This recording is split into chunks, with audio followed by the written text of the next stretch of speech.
వినాయక చవితి శుభాకాంక్షలు తెలుపుతూ లిఖిత్ బాబు తూర్పు టీవీతో మాట్లాడుతూ నేటి సమాజంలో రంగురంగుల బొమ్మలు వాడడం వలన అనేక వ్యాధులు నీటిలో వ్యర్థాలు కలుస్తున్నాయి. దీనివల్ల చర్మ వ్యాధులు చేపలు మరణించడం జరుగుతుంది. కనుక మనమంతా మట్టి విగ్రహాలు వాడాలి అని, పర్యావరణాన్ని కాపాడాలి అని తెలిపారు. మీ గ్రామంలో వినాయక చవితి ఎలా జరుపుకుంటారు? తూర్పు టీవీ ప్రేక్షకులకు నాకు నమస్కారం. నా పేరు కింతల లిఖిత్ బాబు.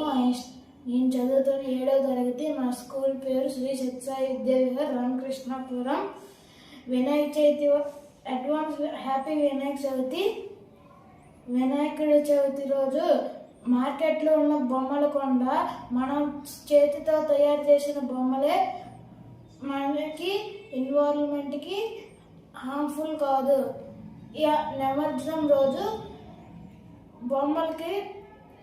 బొమ్మలు కనిపినప్పుడు వాటి వల్ల వాటి వల్ల చేపలకి హార్మ్ఫుల్ అవుతాయి. అందుకే మనం అయినంతగా మనము మట్టి బొమ్మలతోనే చేయాలి.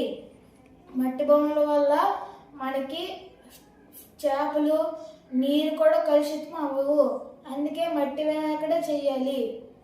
మట్టి వినాయకుడు చేయడం వల్ల ఉపయోగం ఏంటి? చేపలు చేపలు చనిపోకుండా ఉంటాయి. పల్లెటూరులోనే చెరువులు ఉంటాయి. ఆ చెరువుల్లో మనుషులు అందరూ స్నానం చేస్తారు కాబట్టి ఈ మార్కెట్ నుంచి తెచ్చిన బొమ్మలు నిమజ్జనం చేస్తారు కాబట్టి వాటి వల్ల పెయింటింగ్ వల్ల మనకి పల్లెటూరులో ఉన్న మనుషులకి స్కిన్ అలర్జీలు రాకుండా చేపలు చనిపోకుండా ఉంటాయి.